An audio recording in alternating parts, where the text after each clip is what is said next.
Hello, faithful listeners and viewers. This is the Going Commando with the 80s Kids podcast. As always, this is Carthy, and by my side, as always, is Ben Davis. And this week we are doing Star Trek movies. And I'm going to call it from around the 80s, but more specifically, the original six with Kirk, Spock, McCoy, etc., etc. So we have decided off mic that we were going to not do these in order of favorites. We're just going to do them right in a row. So we're going to start out with the 1979, although, it came out in Christmas, December 5th, 1979. The motion picture years. It actually was greenlit in 1975. The show had been off the air since 69. So this was their first foray into the motion picture world. I will be honest from myself, and then I'm going to give it over to Ben Davis. Outside of the Wrath of Khan, the first couple of reasons I became a Star Wars fan. So I'm going to leave you with that shock and awe, because I know how I talk about Star Trek, because I love it. Ben Davis, lead us in with the motion picture. The motion picture. Yeah, I made it as exciting as it's going to get with me changing my voice. Yeah, the first one isn't very good, in my opinion. All right, so It's got a good definitely poster. agree. The poster's not bad.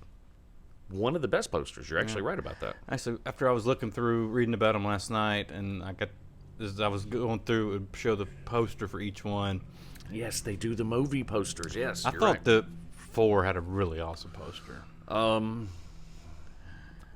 Yeah, it was okay. Yeah, but You hear the excitement. well, it depends on which poster you're looking at, I suppose. That is true, because I have watched something on Netflix where there's like a totally different character in a different poster. Mm-hmm, You know? So I know what you mean. Yeah. Yeah. There's so many different versions. We saw that at the expo we went to. Oh my God, that is a great pull, because you're right. We saw a lot of like alternate posters, yeah. or we saw a lot of posters that were different because they were from overseas. Yes. And I thought that was awesome, was seeing cool. all the different countries. Yeah. Well, I know we saw Japanese.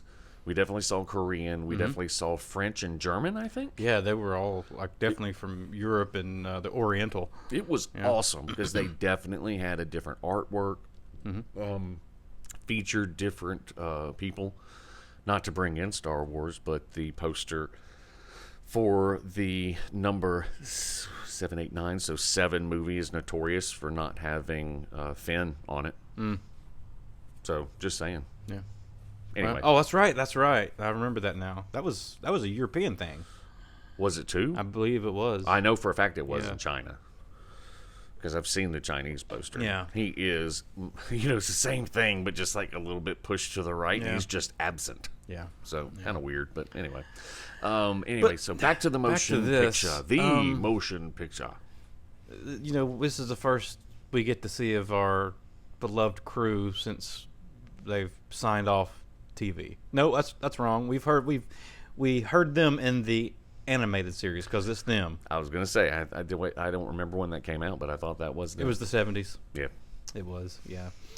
But we didn't see them. They were cartoons. That no. It's much different when you are greenlit for a millions of dollar picture. You know what I'm saying? I don't know how much. Well, this movie the wasn't a budget flop. It made over $100 million. Made $136 million dollars. Yeah. And Paramount was still not happy. Well, no, the story's convoluted and it's not exciting. There's no true enemy. I mean, those are 3 big things that you need in a action sci-fi movie. Agree 1,000%. Yeah, there's no like tangible enemy. You got to put a face to it. Yeah. So when we get to number 2, you see where they immediately righted the ship. The box office receipts reflected that, and the general overall love for the movie we'll talk about next is also Probably the best out of all of them, at least for me. Well, this was the last one and the only film that Roddenberry had a role in. Yes, that's right. He lost creative control after the first one, didn't he? He did. And wow, the more I think about it, this is like something that he would have made in the original series. He'd made it some sort of big 2-part episode, some giant space mist controlled by the sentient, non-organic life form, which turns out to be human. Mm-hmm. Some big bunch. It's basically just some big bunch of space bullshit that's kind of boring. Or something. It can come on Saturdays, didn't it? It's like on Saturday night. Yeah. Tune in on NBC to be bored when you really want to see space jockey Kirk rip his shirt off and kick a green guy in the nuts and then kiss a woman. It was always better for certain demographics. Now, granted, I'm you can call me a Trekker if you would like, because I do enjoy the TV shows just so much. However, I don't know why. It just doesn't. I've really never seen it translate to the big screen, let's say, to my full appreciation outside of a few select films, because there's so many Star Trek films. Mm-hmm. People forget because you've now gone through 3 generations. There's 12, I believe. Is there really 12? Yeah. So that's, I mean, honestly, in a continuing, like they reference each other, that's 3 more than Star Wars. Yeah. But I think if you added all of them together, I'm thinking one trilogy probably outdoes that. Not to be mean to my Star Trek folks. It's just, I don't know why they can't get the motion pictures right. Yeah. And they do such awesome TV work. They win awards for their TV work, for the music, for the directing, for the costumes, for the actors. They've had 1 million famous people cameo. Yeah. Why can't you get it right? Yeah, that's a discussion for another day, right? Yeah. So I'm talked out on the motion picture. I don't think we really need to go into the plot. Like I said, mist coming towards Earth. They kill somebody. Replace her with an android. Excuse me, sorry about that. Bald-headed android. Yeah. Woman. They figure things out, and Spock logically tells it that it's not prudent to kill the Earth when it leaves. That's about right, man. Yeah, I don't know. He tries to mind meld with it. It's not successful. It's odd. Let's just put it that way. So let's go on to number 2, because I'm going to immediately want to talk a little bit more about this. The Wrath of Khan. Carlo Montalban, right? No. Yep. Yes, Carlo Montalban. Ricardo Montalban. Thank you. Very good memory. Yeah. Again, a tangible bad guy. Oh, yeah. And on top of it, it's a human who was genetically altered to be smarter, faster, stronger. A part of the eugenics wars, which we won't go into because there is a rich history of that, but we're not going to go into it. We're talking about the motion picture. And in this one, they even bring the family into it. So Kirk's son is involved. We find out that some of the crew has moved to different places, but they always get the old band back together, don't they? And so, he's got Kirk's son and some other folks. If you don't know, this is where my Genesis joke came from. But yes, so it's a planet creator. So almost the exact same as Titan AE, or Titan AE, basically. Yeah. Same thing. Love it. It is tense. I love the way they were able to build tension, and like fear, and just the acting was better. The at that time, the actual on-screen kind of CGI graphics, whatever you want to call it, special effects, that's the word I was looking for in my head, was on par with Star Wars. Great story. The little earwig, the thing that crawls in there to get the, we got Chekhov turning into a mindless slave. But yeah, just a really, really good story. Great action. Very well paced movie. Definitely looked excuse the pun, light years ahead of the 79 movie. Yeah, one of my favorites out of the 6 we're going to talk about today. The oh man, excuse me. Pardon me. Sorry, he's got a tribble in his throat. The music in this one Welcome back. helped the tension a lot. Agreed. Definitely, I think, let's just say, because we've only seen 2 at this point, compared to the first movie and even the TV show sometimes. And back in the 60s, the use of music was pretty key to the overall mood in this one. Yeah. I mean, again, with the eugenics and him being strong and smart and supple. And so, also... Ruggedly handsome. Oh, ruggedly. I'm going to talk with a slightly Spanish accent and you're going to love me. Surprised he didn't make those pecs dance at some point. Oh, my God, you're absolutely right. With that tan. They just darked him up. It was... He already has a Latino background. Yeah. Like, just let him get a tan. You don't need to make him look like he's... Yeah, anyway. Yeah, sorry. I go on tangents sometimes. Some things don't age as well as others. But even for as much as I love this movie, I don't feel like the ending makes any sense. Which part? So he gets defeated because Spock notices that he doesn't understand 3D combat. Okay. He understands combat on a linear. Yeah. Well, they didn't have 3D chess back in the 90s. They had spaceships. Okay? If you go into space, there's an up and a down. There's no space highway that the Purgles travel. Yeah. That you can get off at the next star. You know what I'm saying? Yeah. So, the fact that there was someone during a space-fearing time that was smarter than every human ever, stronger and faster, was in a space war, or at least an aerial war. I don't know if most of it was carried out on Earth. Why in the frick are you going to tell me he just doesn't understand 3D? So that's how Kirk tricks him and outmaneuvers him, and then ends up disabling him. Anyway, I don't want to be that nerd, but I'm just saying it's a little bit obvious. You know what I'm saying? No, I can't beat you if you're in 3D. And I don't know why I just went Scottish with Carlo Montalban.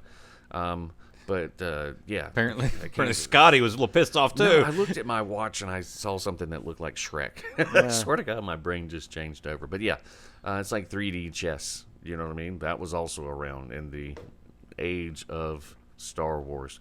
So, I don't know. Kind of hinky.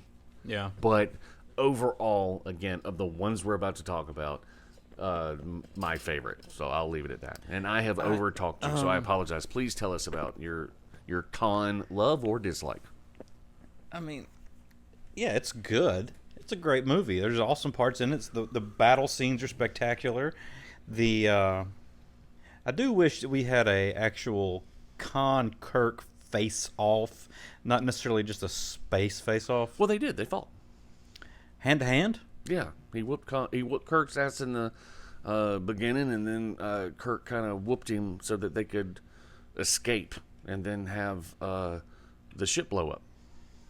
Why am I not remembering them having a fist fight? All right, hold on. And I will totally say maybe, because, like I said, we were talking about this off mic, so I do apologize. But yes, 100%. Sometimes these definitely kind of run together. Yeah. But hold on. This will be an easy one to find because... Here we go. Dun, dun, dun, dun. Yeah, I'm getting old. Reliant on a search has his son in Chekhov with the Genesis drive. They fight originally in the ship, like ship to ship combat. Yes. So absolutely They go to the station, find everybody, don't know they're mind controlled.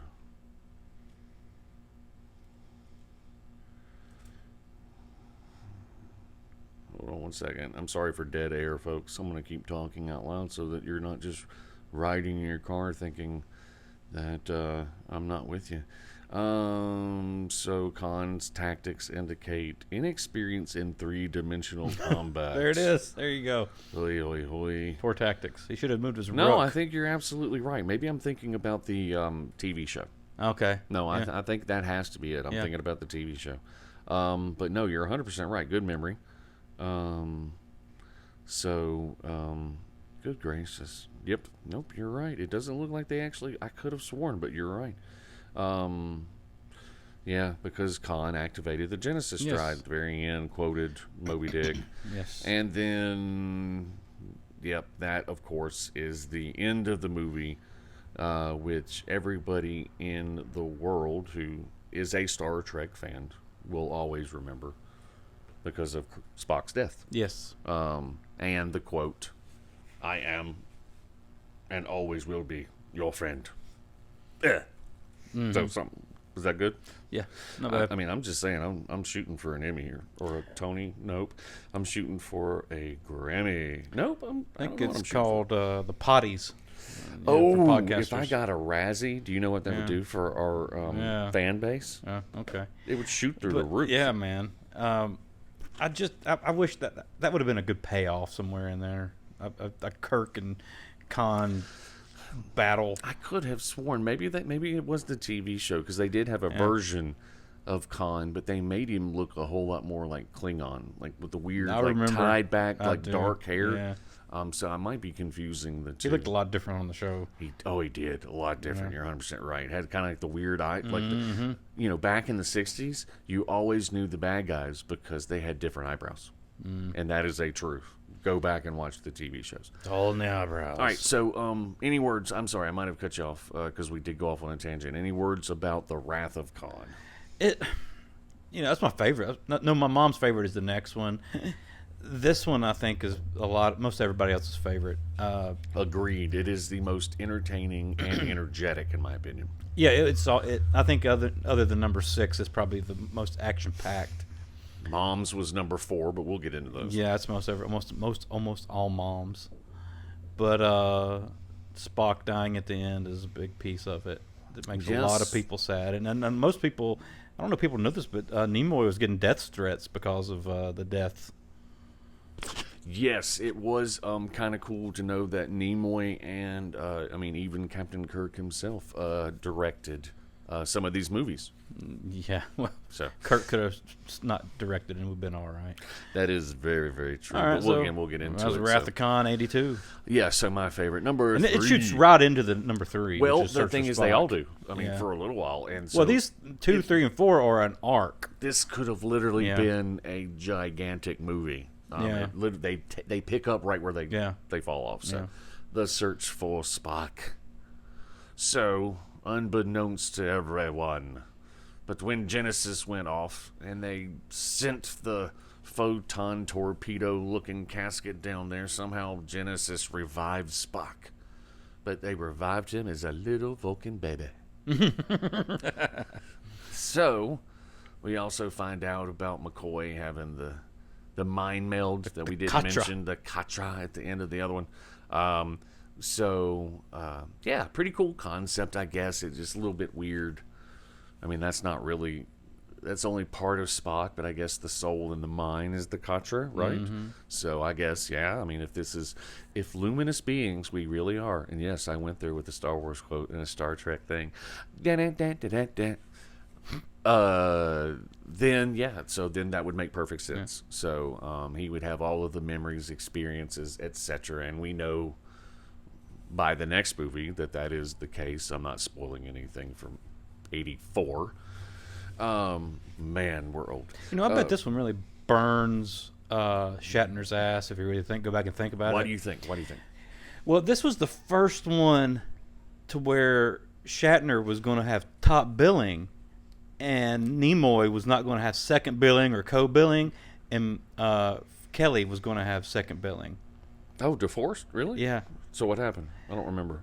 And then what's his name steps in and is going to be the director, Nimoy. So he really originally That's gets right. top billing, a Leonard Nimoy film, Film. Star Trek 3: Search for Spock, starring William Shatner. So he really does get Yes. top billing no matter what. There's nothing wrong with a little healthy, competition. So for this one again, they really kind of start up the Captain Kirk is the rogue swashbuckler. You know what I'm saying? Because they have to Yes. steal the Enterprise to go look for. Yeah, he's Spock's not in body. trouble yet. He's You know, not- he was an admiral in 1 and admiral in 2. No, he gets in trouble in 5, right? Yeah, he's still an admiral here. Yeah. And he's still in the ship, like you say, Yes. because they will not give him the ship to go So he steals on it. this mission for Spock's So- dad. His dad told him about it. Yes. He didn't just pick up Well, on his, it with his human intuition. He confronts him about the death, and then yes, That's right, because he thought And then that his he would have son- given it to Kirk. Not, Well, yeah, his son is the one that actually picks up. They stayed behind to Yeah. monitor the new planet Yeah. that was created by Genesis, and he's the one that calls out and says, "We have a life form down here, Yeah. and it's a baby." But apparently, rapid acceleration in growth. That's why the planet is going to blow up Yeah. at some point during the film. And so, they have to do something with his genetics so that he ages. I guess it's like a biscuit. They got to cook him to the right point and don't let him overcook. You know what I mean? Yeah. But that race does live a lot longer. I mean, in that world, Yeah. they live longer than us, so a couple of 100 years at least, Yes. right? So, no big deal there. So, hijinks ensue. Christopher Lloyd Yes. as a Klingon. So that's right. Doc Ock as a one-eyed, steel-plated head Klingon. Not bad at it. I'm not going to say it was great, but it wasn't terrible. You wouldn't expect after seeing, let's say, Doc Brown or Taxi or some of his other roles that he was really known for. No way you would think that he could have pulled it off, but I thought he did a good job. Yeah, he did. And so more about his glory in hunting down Picard, and then Picard trying to hunt down Spock. Yep. So they could have put the Benny Hinnam music, in the background, and just had him running between running the through the stars. doors. Yeah, Basically, basically, yeah. There was a lot of that. To the beam down, to the beam up. Yes, and then there's Get off of me. oh gosh, yes, and so his son gets killed. It's motivation, anger, rar. Somebody said, I read it. It was one of the producers from Paramount said that was the best scene that Shatner ever filmed on anything Paramount lot, was whenever he filmed the scene saying that they had killed his son. Oh, really? Yeah, that was his best scene that he'd ever put on celluloid. I wonder if it's because he spoke less, I don't know. emoted more. Either way, it was. I mean, I'm being a smart ass, but yeah, I mean, it was an okay movie.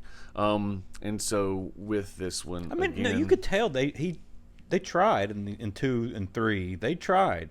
that's true. They acted. They tried to act. They didn't just come in doing the, okay, I'm Kirk and you're Spock, let's go do the bit. Right. They came in and they put in the work.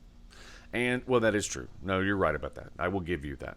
A little bit more flashy than Wrath. I mean, technology was really expanding a lot at that time. So, again, different outfits. Same outside of the ship graphics for those who care about such things like myself. Yeah. Little dated, actually, at that point. And so, who was the one that kidnapped the station? Christopher Lloyd's Klingon was chasing behind them. Was it a Vulcan? I don't know. Now my brain just went blank, of course, because we're recording. Jiminy Christmas! Now I feel embarrassed, but yes, someone else is the one. Or was it Kroll in the first place? I can't remember. This sucks. Either way, it ends up being the motivation so that Kirk can get in there. He ends up saving everybody at the end. One of the 3 people being a Klingon who Yep, outranked yep. Christopher Lloyd and made him apologize. Nope, you're thinking number 5. That's number 5? Yeah, That's the Final Frontier? that is. Spock made the guy apologize. Yes. But no, the Klingon made the other Klingon. No, they're all dead because They're remember he all blew them all up dead. on the He Enterprise. Blew them all up on the Enterprise. Yeah. You're right. Oh my gosh, I really had Klingons in Yeah. my head, dude. I apologize to the listeners. No, you're right. This one is the self-destruct Yes. sequence. Yep. Oh, good call on that one. Yeah. I forgot everybody blows up, and now that's right. That's how they get the bird of prey That's for right. number 4. The USS Bounty. The Bounty, they rename it. It has a cloaking drive. Yeah. So a little bit different. No, you're 100% right. I'm sorry. Oh, God. Well, I'm sorry and I'm not. But this really just goes to show what my original point They was. kind of run together. Is that they run together sometimes in terms of plot lines. You know what I Yeah. mean? Like, ugh. So, but I don't really have much to say about this one No, other that's than that. we've told Spock. That's it. Yeah. I mean, I'm trying to think. Were there any cameos in this one that I can think of, and I can't? I can't even. Because they started putting some cameos in them as they go along. They do. Like in number 6, Red Foreman's in that one. He plays the president. God, you're He right. does, yeah. He was also an admiral or something in one of the shows. Yes, right. He was. Or one of the movies. Yeah. I don't remember which one it was. I think it might have been a TV show. Yeah. But yeah, so I the can't search come for up with one. Spock, they Yeah. find him, and yeah, he wakes up at the end. The voyage home, Voyage Home. That's the highest grossing of all the originals. highest grossing. So Yeah, what I it's want to do is almost every mom's favorite one. we have gone through our 1, 2, 3. I say let's take a quick break. I don't want to make this the shortest podcast ever. Let's come back. We're gonna come back and sing some Whale songs. I know them because I was taught in school, and I don't need to make the joke more obvious than that. We'll be right back. Coming back with Voyage Home, The voyage home. which is the Back in Time episode. Yeah. In 1986, 86, 85, everybody's time traveling in this time period. Best aspect of the movie, in my opinion. Well, it is a good aspect. I mean, it's got a lot of good comedy in it because of that. Yes, large comedy because they went back in time to present time. Yeah, it did. But yes, huge. The bus Yeah. scene is everybody's favorite, of course. That's a good spot. I mean, The it was bus so scene. good that they redid it in Picard season 2. Oh my God, you're absolutely right. They did. I'd totally forgotten it. Same guy. Oh gosh, same guy. I saw the article about him reprising his role. Yeah. That is hilarious. So the voyage home. Yes, they're in the Klingon bird of prey, aka The Bounty. the Bounty.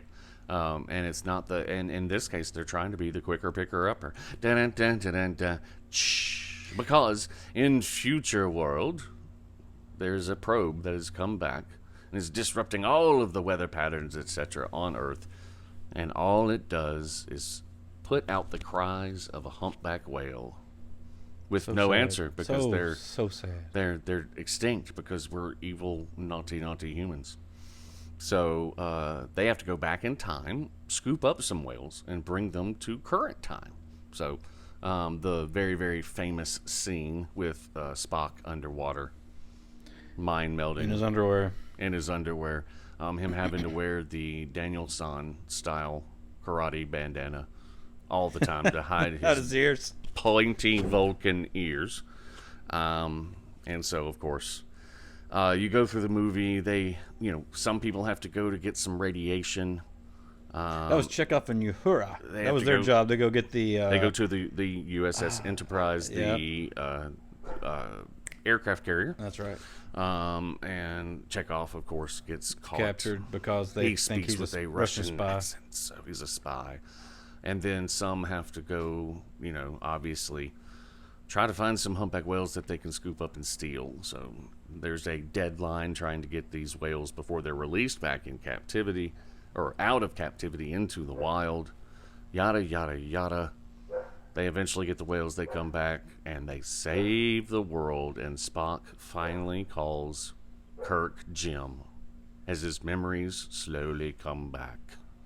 Mm-hmm. Did I get that one almost right? That's pretty good. All right, then. Yeah. So it's a good movie. I mean, it's okay. Probably one of the funnier ones, in my opinion. A lot more, let's say, dialogue. You know what I'm saying? Like they talk more. I Yeah. mean, because they're not on some fantastical space voyage. Correct. This is terrestrial almost for most of it. So a little bit different outing for a Trek crew. I'm just being honest. Well, this one was filmed on location, as opposed to the other ones being filmed on sets. That is true. If you don't know, yes, it's too expensive to film in space, so they actually film everything here on Earth. But no, on a serious note, just like it's more terrestrial, a little bit different. So it's got a different kind of feel to it than the other ones. I will be honest. Much over that, I don't have a whole lot to say about it. I mean, anything. Well, Eddie Murphy was supposed to be in it. Did you know that? I did not. Please Yeah, he was enlighten me. he really loved Star Trek. And he had talked to Leonard Nimoy, who was the director of this one as well. Always getting that top billing there, Spock. And, Hey. Yeah, and they had come up with a spot for him. He was going to take over the role of the guy who helps them find the whales. He was going to be a science teacher at a college. Oh, okay. All right, cool. But it turns out that as they wrote the spot for him, that he didn't like it. And they didn't want to do big rewrites for him, so he Didn't like it as in maybe not enough screen time, not funny enough. What do you have to remember? That's all I got was it said it didn't like That's it. fair, So he went to yeah. do The Golden Child instead. Oh, and that's one of the best. I mean, in my opinion, one of the best 80s movies ever. Wow. Yeah, I mean it. There's I a lot of people who remember- will not agree with that. I know, but you have to be a 9, 10, 11, 12, 13, 14-year-old boy. Yeah. And then it's one of the funniest movies of all time. You have to realize the type of humor you're going to get out of the movie. And yeah, do you see a little naked Chinese dude? Because I'm going to paddle his ass. Hilarious when you're that age. Maybe a little tiresome when you're older. But I want the knife. Yeah. Please. Hilarious. I mean, you're laughing because, hey, but yeah, you're talking about awful CGI back in the day. Oh, God. One of the worst ever. They did not use the same company that Star Wars and Star Trek used. No, and I know we're off subject, but just real quick, the scene where he figures out he has to drink the water and do the poles. I mean, that was awful. I mean, it was just so. But some of the action scenes were fantastic. The lead actress was just drop dead gorgeous, and I had not heard of her at the time, and she was fantastic. It had a guy that went on to be in The Last Action Hero, the guy with the glass eye, Oh, yeah. as the main devil bad guy. Oh, yeah, I remember him, yeah. So it had its moments where it was pretty good. It had its moments when it was pretty darn bad, too. Well, pretty much anytime anything other than real life happened. I hate to say it for a movie that's about the devil. But yeah, it's awful. Anyway, but yeah, so different actors definitely branched off from there. Yeah, so before he took over, before he left, it was supposed to be about them meeting up with this professor in a college. So he drops out, and that's when it switches over to the San Francisco Aquatic Institute or whatever it was. Yeah. And Okay. she was the head whale lady. Yes. The one, Whatever she was. the one that ended up staying in the future. That's right, she did. Yep. Yeah. Went to some. Oh, it's against protocol. You're gonna have to go off to your unknown planet and study space whales. She did go off on a scientific vessel. They never said what they was doing, Yeah. but yeah, she went off on a science expedition. She I'd did. be like, I just came way far in the future. Can I check my bank account? At the end of this episode, not this episode, but this movie, Kirk gets demoted back to captain. Yes, that is a great thing to remind everybody in this one. Yes, so he's been technically admiral, as you said earlier. Yeah. But in this one, they finally come home to face the justice.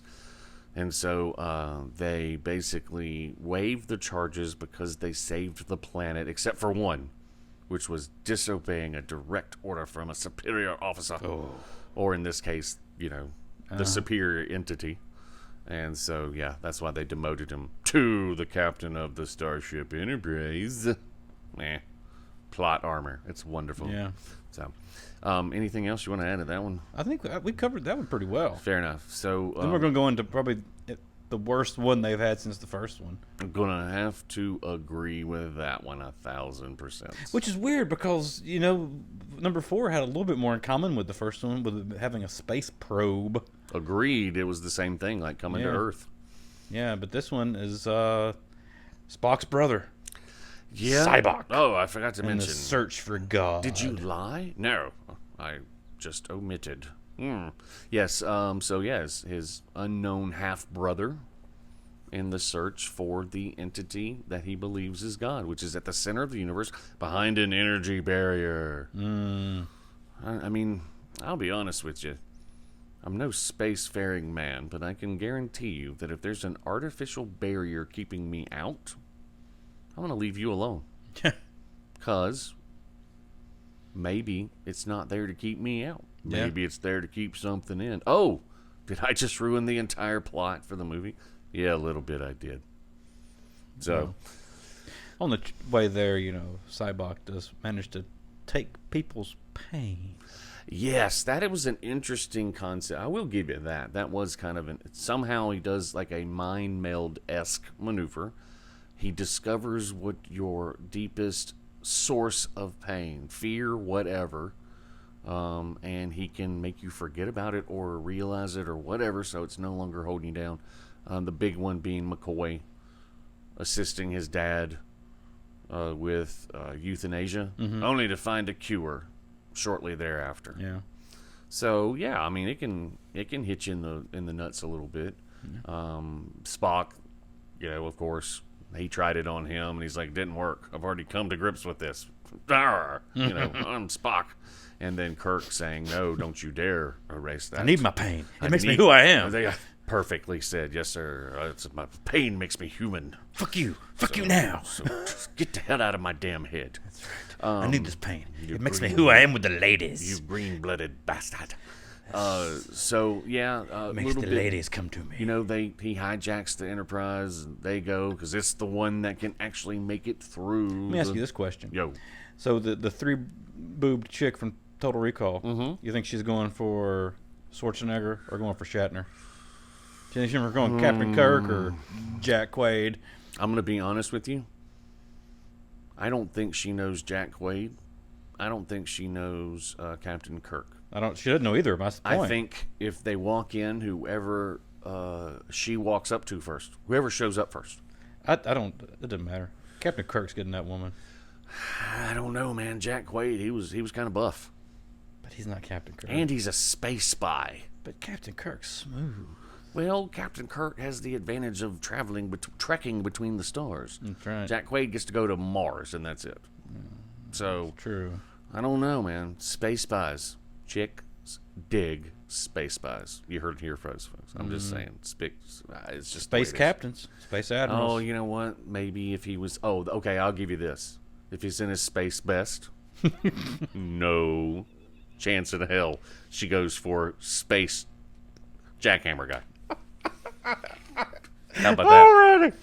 So back to Final Frontier, which I think was set up to be the final one, but it sucked so hard they had no choice but to make it another one. I did read that yeah, they kind of wanted to let this be the...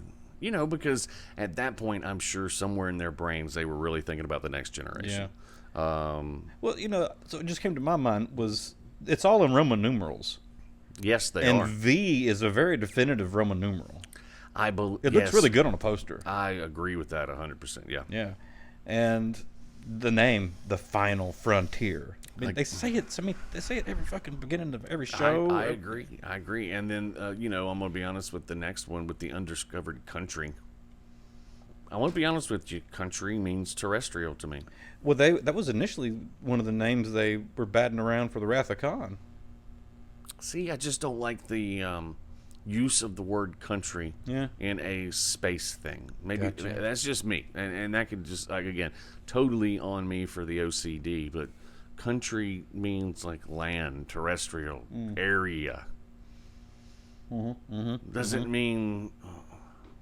So I like the word frontier, even like I know the the frontier, the West, and whatever, but I've always liked the final frontier.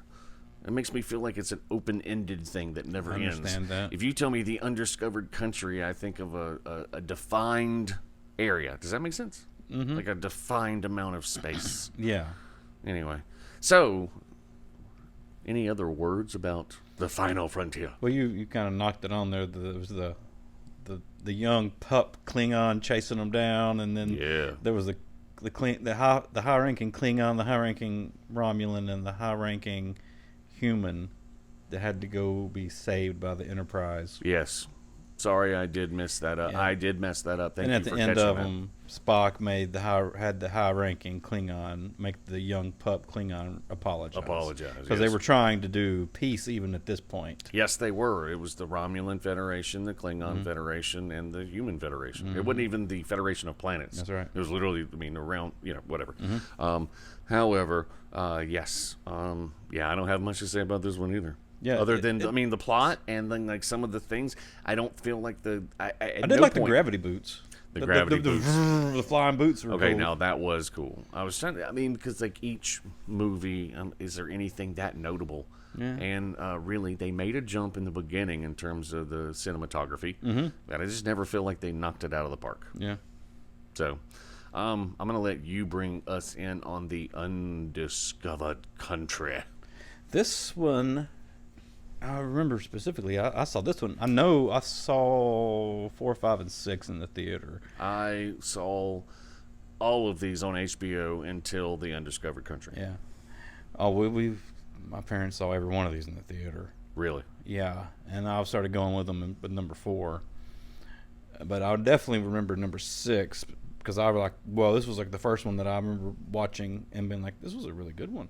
Sure. And it was my favorite for the longest time. I actually read the novelization of this film because I liked it so well. Yeah, oh, that's super cool. And it had Christopher Plummer in it. Oh, yeah, that's a big name. Yeah, it is. So there's a name.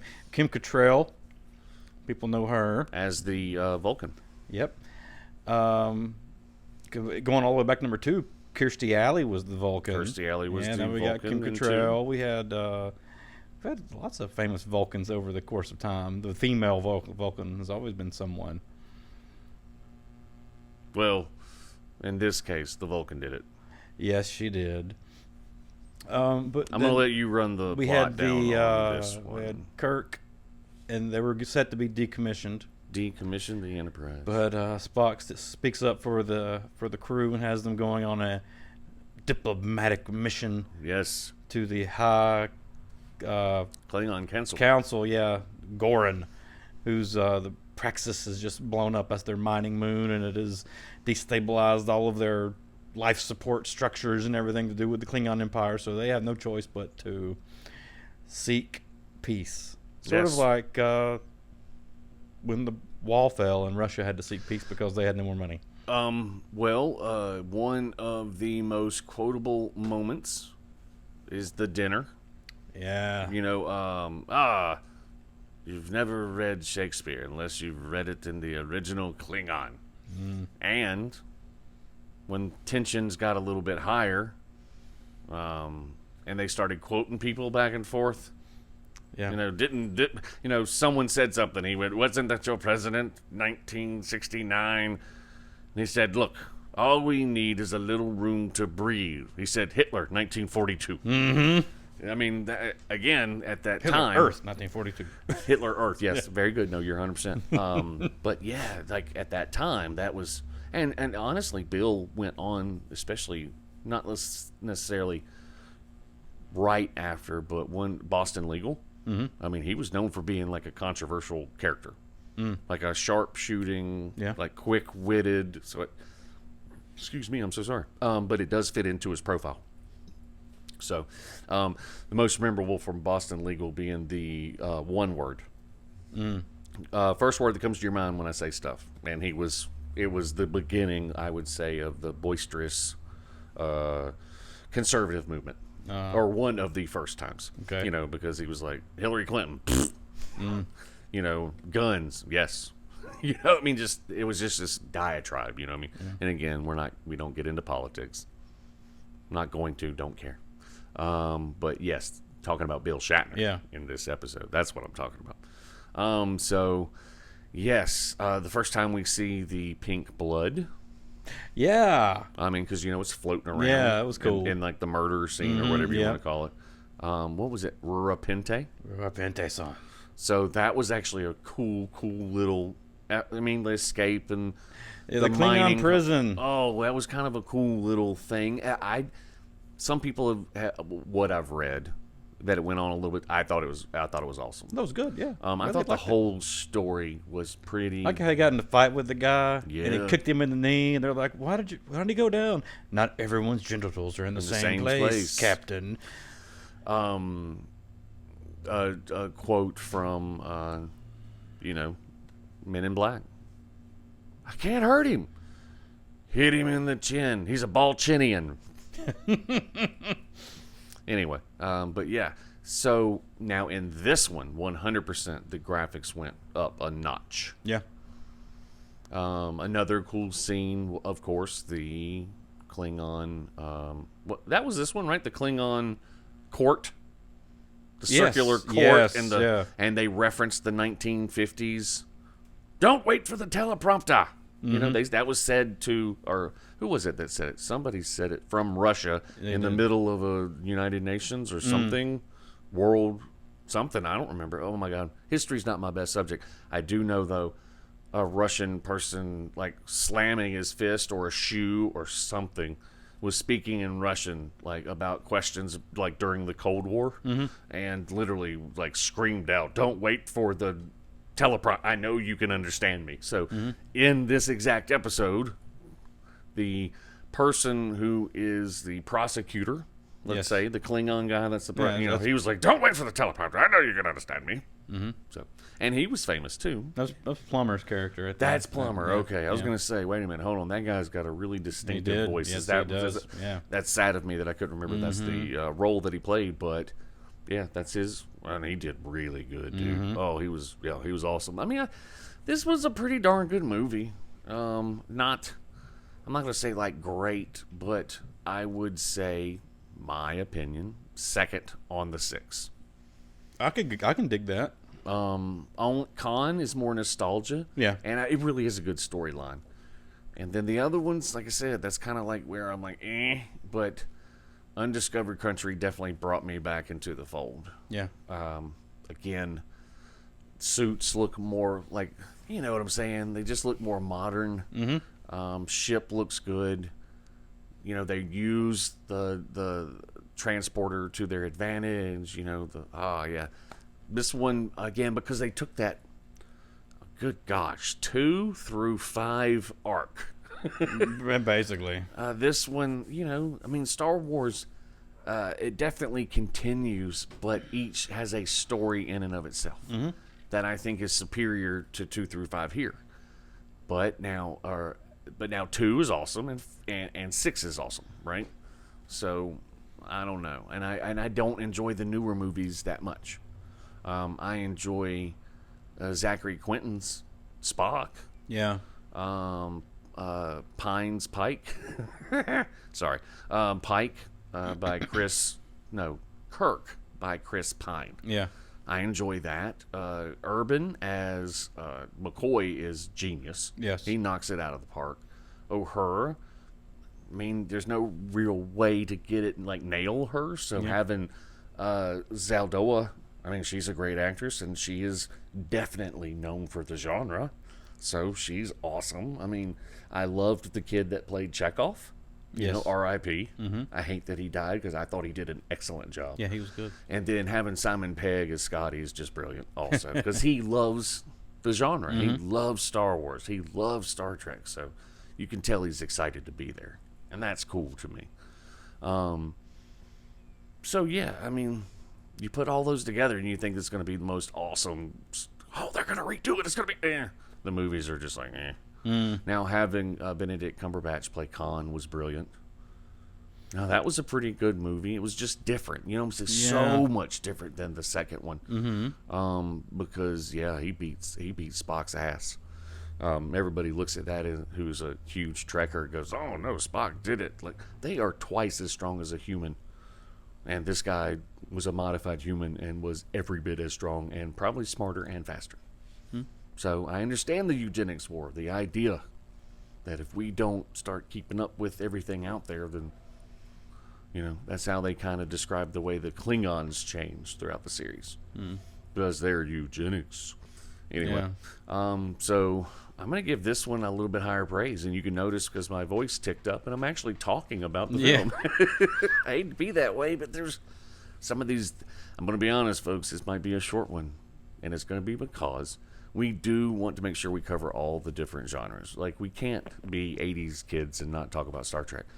I mean, honestly, technically, because it was December of 79, you're talking 1, 2, 3, 4, 5 movies. Mm-hmm. When have you ever had 5 Star Wars in one decade? Think about, look at that, 2 years sometimes between movies.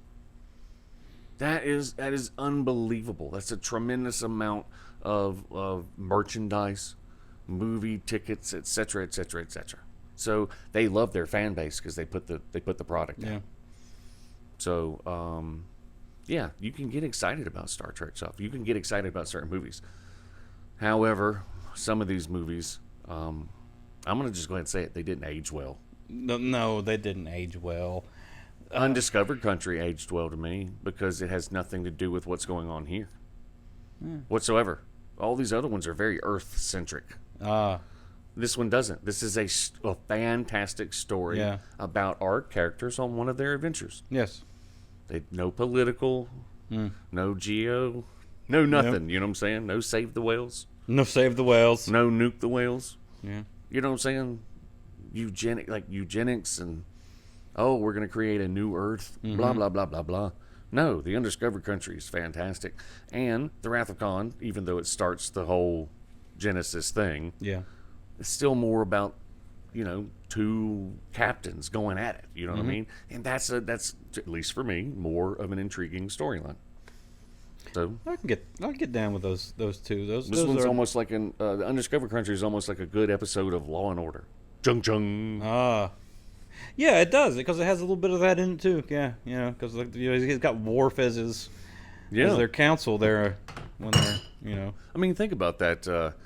Again, you have the the law part of it, the prison part of it, the trial part. I don't know. I mean that's just me. Yeah. As I'm speaking about it and remembering more and more facts, I'm like, oh wait a minute, this one was better than I originally thought. I even wrote it down and was like, eh. But now that I'm talking about it, after having talked more thoroughly about the other ones, I'm like, oh no, this is why I can talk about this one. So, do we really need to say anything else about Star Trek movies starring the original cast?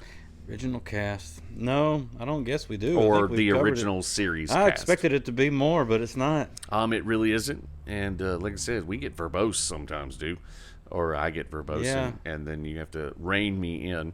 But I'm a little down by it. I'm just going to be honest. I have much more to say on different topics. But this one is so back to the original statement. We can't call ourselves 80s kids. We can't call ourselves like a media covering entity if we don't talk about everything. And so that's why we cover horror, metal, Barbie. I'm just going to go ahead and throw that out there. Star Wars, other types of media, cause we want to stay current, but we also like talking about the stuff that we looked at when we were younger. However, we can tout our knowledge when it comes to this type of trivia. And so we're going to talk about all sorts of stuff. So I could guarantee you that you're not going to get bored running through our Spotify queue because there's something for everybody. So, as always, this is the Going Commando with 80s Kids podcast. I am Carthy. Ben Davis, as always, take us out. All right. This has been the original Star Trek movies with Going Commando with the 80s Kids. You can get us on all the social medias. We are Going Commando with the 80s Kids on all of the social medias. you can email us at commando80skids@gmail.com. And that's us. And then until next time, this has been Davis and Carthy saying, take care of yourselves and each other.